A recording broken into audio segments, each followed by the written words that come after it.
Hey guys, it's Jeff from San Diego Seed Company. Welcome to the Loretta Homestead, where today it's the middle of summer, July 3rd, tomorrow's July 4th, getting ready to celebrate. But before we do that, we are taking care of our tomatoes. Today I've got the 6 things that you have to do to ensure that you get the biggest harvest possible. So please stay tuned. Before we get into all that, do not forget to subscribe, like the channel, hit the bell so you're notified anytime we come out with new content. Okay, so let's get right into it. Number 1, and I hope it is not too late, hopefully you've already done this, but one of the most important things when it comes to getting big harvests is flowers. Flowers of a different type. Of course the plant is going to produce flowers, but any flower that is a pollinator attractor, which could be weeds that you let go to seed and flower.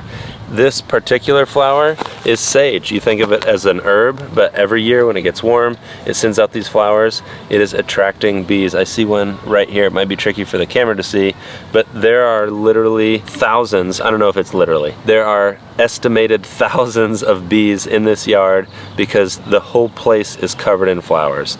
If you try to turn your backyard, which is traditionally just grass with maybe a few shrubs, into a garden, that first year is going to be tricky. Yes, the bees will find the flowers eventually, but the more bees and pollinators you can attract to your yard, the bigger harvest you're going to get. Okay, numero dos, for those of you who don't speak Spanish. Number 2 is trim the bottom leaves. Now, why are we trimming any greenery off of any plant? It seems counterintuitive because the leaves are what photosynthesize the sun into energy for the plant. Why would we take leaves off? Here's why. Most of the pathogens or icky stuff that get onto your leaves actually are living in the soil already. How do they infiltrate it? When you have overhead watering or just rain, or it's just sitting on the ground, the rain hits, it splashes up onto the leaves and then travels up the rest of the plant. One way to avoid that is to trim the leaves. So this is what that looks like. You get as close to the stem as possible. You don't want to leave a lot of stem hanging off because it's just dead plant matter that's going to attract even more baddies. And you take any leaf that is hitting the ground, like this one is a few inches off the ground, but the leaf is dragging, and you can even just see by that leaf, it's just getting decimated by insects and God knows what else. So we're gonna get that sucker out of there, and let's do just this last one right there. So now, as you can see, we've got a clean stem, nothing's hitting the ground, and hopefully a healthy plant. Okay, number 3, prune suckers. I'm sure if you're just starting out with tomato knowledge and your journey growing tomatoes, you've heard this word over and over and over and you're sick of it, but it's really important you can identify suckers if you're growing tomatoes. So, anatomy lesson.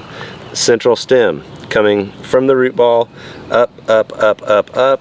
There is sunleaf, sunleaf, flower. So here's a perfect example. Sunleaf, sunleaf, flower. Sunleaf, sunleaf, itty bitty flower. That's just how the plant grows if they're indeterminate plants.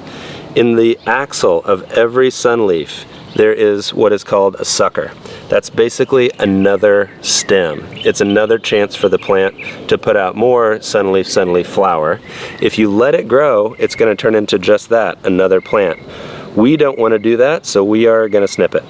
Do not throw this away if you want more tomato plants. See these tiny, you probably can't, but there are tiny little hairs coming out of the stem. You drop that in water, it's going to develop these hairs into roots. That's going to root out and become a brand new plant. Baby it for a while. You can't put it directly in the sun. I recommend in the shade. Once you're putting it in the dirt, give it a little time to acclimate, then you've got a brand new tomato plant for free. Okay, so all you haters out there, you're not haters, you just garden a different way, which is totally fine. Some of you say, why pinch suckers? If it's going to give you more sunleaf, sunleaf flower, then why not just have more sunleaf, sunleaf flower, which will equal more tomatoes? Well, that's exactly what we've done on this tomato plant. It was grown here by accident. It ended up being in a great spot, so I left it. So we have the central stem, and I let 3 leaders go. You'll notice I've trimmed all the bottom leaves, like I said in tip 2, but you'll notice we haven't trimmed all the suckers. What I have done is trimmed some of them. What I'm trying to accomplish here by trimming only a few is getting good airflow. If I let every single one of these suckers go, this plant would be too dense, too compact, not enough airflow to blow off the bad things that land on your leaves or start growing on your leaves. Airflow is one of the best ways to prevent disease. I just started talking too much, I ran out of breath. So you're asking, why do we always preach pruning suckers? There's several reasons. The main ones are, when you prune to one central leader and get the suckers off, you're focusing the energy on a specific set of flowers, which creates a cleaner plant. You can find the tomatoes better, there's more airflow, and you just have a better sense of how healthy the plant is doing. On the other hand, if you let all the suckers go, remember, you're gonna need, let's say there's 12 liters here now. We're gonna need 12 times the amount of energy, 12 times the amount of soil space and water and all the things that a plant needs to grow. The more plant matter there is, the more of that stuff you need. So by planting every 12 inches apart, 1 liter, for us, trimming suckers is always a better option. Number 4, support heavy branches. It is always shocking to me how heavy tomatoes actually are. Let me show you. So this is our lower and lean system. We lost a tomato that was planted right here, so what did I do? I let this sucker go, and lo and behold, it has turned into its own tomato plant, which I just described when we were talking about trimming the suckers. I had this in the ground, but the weight of this cluster of tomatoes has actually pulled the spike up out of the ground, and it's literally just hanging by this string and these clips. So when I say support heavy branches, I mean it. I don't know why I said it like that, that was rude. So when I say support heavy branches, I really mean support the fruit. Do not let it sit on the ground. All this is doing is giving critters an easy access to start gnawing on this fruit, and you don't want that to happen. But whether it's a string and plant clips, or a cattle panel, or a tomato cage, whatever it is, make sure you have some sort of infrastructure for when that plant starts to mature and the tomatoes start to get heavy. Number 5, fertilize. Tomatoes are heavy feeders. Pretty much any crop in the garden where you're eating the flowering fruit is going to be a heavy feeder. It takes a lot of energy to turn that flower ovary into an actual fruiting body, as you can see here. So here's a ripe cherry tomato. It took energy to make that. So your soil may have enough energy to produce this type of fruit, but it may not. So we recommend an organic liquid fertilizer throughout the growing season. Just follow the directions on the back. But not only that, next year, let's say you didn't pre-treat with a granular fertilizer, I'd highly recommend getting some kind of granular fertilizer. 555s are really popular.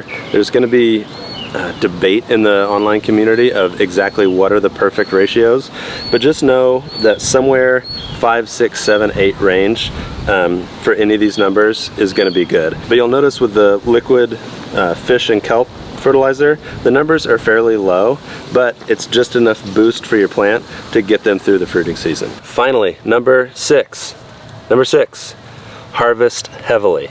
Let's think about what the plant is trying to do as a plant. Let's say you're a tomato plant. Oh my gosh, you get grown into the earth, you're a plant. What is your number 1 instinct as a plant? That is to create more plants. You want your progeny to fill the earth, your genetics, your biology, all the things that make you you. You want to duplicate yourself. We kind of do that as humans, right? That's why we have kids, populate the earth, etc. So how does a plant like a tomato do that? It creates fruit, and that fruit inside of it has seeds. Once fully developed, when they fall to the ground, the next year it rains on those seeds. I could literally put this into the ground, and there are so many developed seeds in here. Once the rains of the winter in San Diego come, that sucker is going to turn into a tomato plant. I almost guarantee it. How do you prevent the plant from feeling like it hasn't done its job yet? Is you take the fruit off the plant before those seeds have fully developed. With tomatoes, as soon as you see a little tiny blush of color like that, still mostly green, as soon as you see the color, take it off, sit it on your windowsill somewhere, not in the refrigerator, and it's going to ripen off the vine. What that's telling the plant is, oh crap, we didn't produce our seeds, so let's make more flowers to give us a higher chance to reproduce. And for us, what that means is we get more food in the end.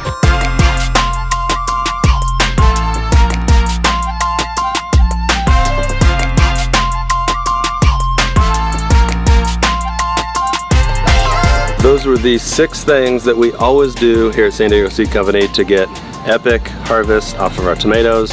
We want to hear, what do you guys do? Some of you have been growing way longer than we've been growing. ideas passed down from your grandparents, and all the awesome things that gardeners learn throughout the years. We want to hear from you. So drop in the comments some things that you do that you've seen work in your garden, and we'll keep learning in the garden together.